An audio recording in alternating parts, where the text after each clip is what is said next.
साथियों, आज बड़ा ऐतिहासिक दिन है। महामानव क्रांति सूर्य भगवान बिरसा मुंडा की हम जयंती मना रहे हैं और आप सभी लोगों ने एक ऐतिहासिक कार्यक्रम रखा जिसमें आप सभी सहभागिता निभा रहे हैं। साथियों, कुछ चीजें जो होती हैं वो हमें दिखाई नहीं देती है और कुछ चीजें होती हैं जो दिखाई देती है पर हम उस पर काम नहीं कर पाते।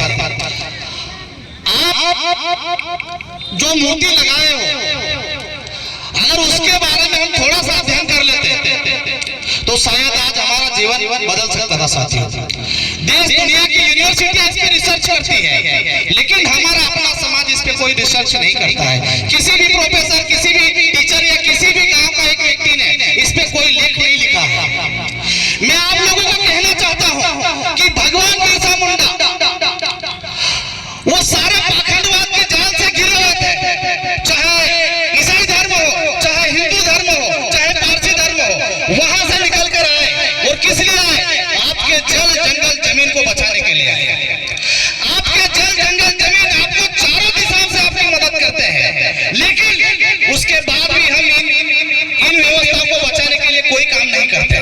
हमारी जो व्यवस्था है उस व्यवस्था को हम बिल्कुल भूल चुके हैं। साथियों, आज हमारे जो तन पे कपड़ा है, हमारे पास 1 बीघा 2 बीघा जो जमीन है वो हमारे मालिक की देन है, ये हम भूल रहे हैं। हम आज ये चाहते हैं कि हम एक सरपंच से लेकर राष्ट्रपति बन जाए, लेकिन आप बताइए मुझे, मैं किस नेता का नाम लूं जिसके आदर्श में वहां जाना चाहूं? बताइए, है कोई नाम ऐसा जिसको मैं अपने आदर्श मान लूं कि मेरे समाज का नेता है और मुझे इसके जैसे बनना है?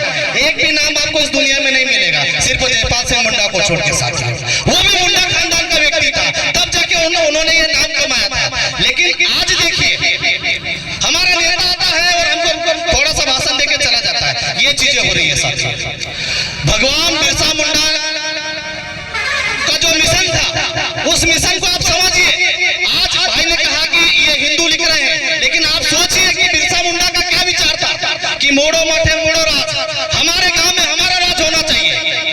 हम तिलक लगाने के वजह सिंदूर लगाने लग गए हैं। ये चीजें हमको, हमारे जो वरिष्ठ लोग हैं उनको सोचना पड़ेगा, समझना पड़ेगा कि हमारा उद्देश्य क्या होना चाहिए। आज हमारा युवा दर दर भटक रहा है सिर्फ इस वजह से क्योंकि हमको सही मंच नहीं मिल रहा है, और मंच मिल रहा है तो हम सिर्फ अपने आप को बड़ा बनाने में लगे हैं। लेकिन मेरे समाज के जो नव युवक हैं, जो पीले गमछे वाले हैं, ये किस दिशा में जाना चाहते हैं ये हम तय नहीं कर पा रहे हैं। रास्ता दिखा रहा मेरा मालिक, लेकिन चलाने वाले हमको सही रास्ते पे नहीं चला रहे हैं, इसलिए हम सब घूम रहा है। इसलिए आज मेरे भाई लोगों, हम इस परिस्थिति को झेल रहे हैं क्योंकि हमारे पास बैठने वाले लोग कम है। क्षेत्र हमारा है लेकिन लोग हमारे नहीं है। नेता हमारा है लेकिन नेता हमारा नहीं है। आज मेरा भाई एक आवेदन लेके जाता है तो वो किसी दूसरे को पूछेगा, हमको नहीं पूछता है। ये कंडीशन है क्योंकि जो व्यवस्थाएं हमारे हाथ में होना चाहिए थी, जो व्यवस्थाएं हमको लेकर चलना चाहिए थी, वो हमारे ना तो लीडरों के पास है ना हमारे नेताओं के पास है। आज भी हमको इन भीख मांगों के सामने भीख मांगना पड़ता है, इन बाजारों के आगे हमारे लोगों को दर दर भटकना पड़ता है, तब जाके उनके खेत में जो सिंचाई की जो दवाइयां मिलती है वो बड़ी मेहनत से, बड़े कर्जे से मिल पाती है। क्यों?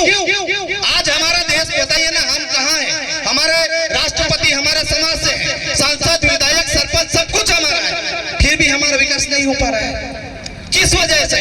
इस वजह से क्योंकि हमारे पास सामाजिक व्यवस्था नहीं है, हमारा सामाजिक स्ट्रक्चर नहीं है, हमारी सामाजिक व्यवस्था नहीं है, हमारे सामाजिक स्कूल नहीं है, इसलिए हमारी ये व्यवस्थाएं बिगड़ चुकी है। साथियों, आज मेरे समाज के जो भाई लोग जो पढ़ लिख कर नौकरी पैसा लग जाते हैं, लेकिन उसके बाद में समाज की तरफ को घूम के भी नहीं देख रहे हैं। इसका कारण यह है कि हम हमारे महापुरुषों को आदर्श नहीं मान रहे हैं। सिर्फ एक दिन के लिए पूजा पाठ कर लेंगे और भूल जाएंगे।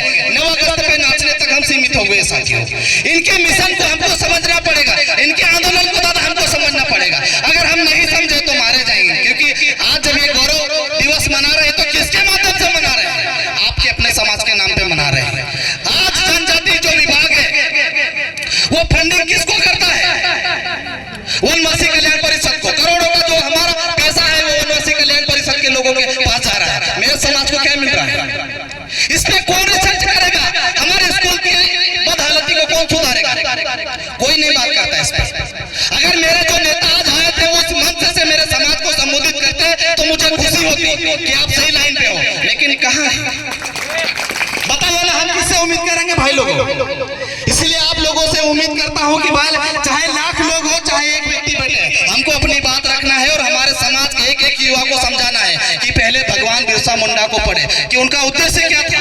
4 लोग थे उनकी टीम में, 4 लोगों से 4000 हुए और लड़े तो बंदूकों के सामने लड़े, सिर पर निहत्थे तीर कमान से, हमारे हाथ से बनाए तीर कमान से, जिसकी अंग्रेजों की सेना के साथ में कोई मुकाबला नहीं था। मरे लेकिन डरे नहीं, चिमटा से उनकी सिर खाल उचड़ी गई और बोला गया कि हेजा से मरा। हेजा से नहीं मरा भाई लोग, किस किताब में लिखा है बताइए। और लिखने वाले कौन थे?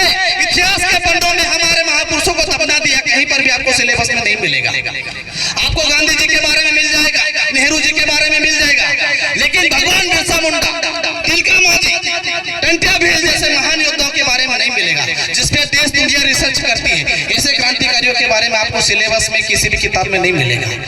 कुछ गिने चुने राइटर्स ने उनके बारे में लिखा है, लेकिन वो भी मेरे समाज के तबके के पास नहीं पहुंचा। अगर ये क्रांतिकारी ज्वाला अगर मेरे समाज के पास होती या मेरे समाज को इसके बारे में पता होता तो मेरा समाज कहां से कहां तक होता। इन बाजारियों की दुकान नहीं लगती, ये मुझे यकीन था। साथियों सभी को जोहार। और मैं एक बात बोलना चाहूंगा कि आने वाली 17 तारीख को 17 नवंबर को ग्राम बागदरा तहसील महेश्वर में भगवान बिरसा मुंडा के कार्यक्रम रखा गया है, जिसमें आप सभी साथी सादर आमंत्रित थे। और 4 दिसंबर को पाताल पानी में भगवान टंट्या भील का शहादत दिवस एवं बिरसा मुंडा जयंती संयुक्त रूप से भगवान टंट्या भील की कर्मस्थली पाताल पानी में मनाया जाएगा, जिसमें आप सभी लोग सादर आमंत्रित थे। सबको जोहार, जय आदिवासी।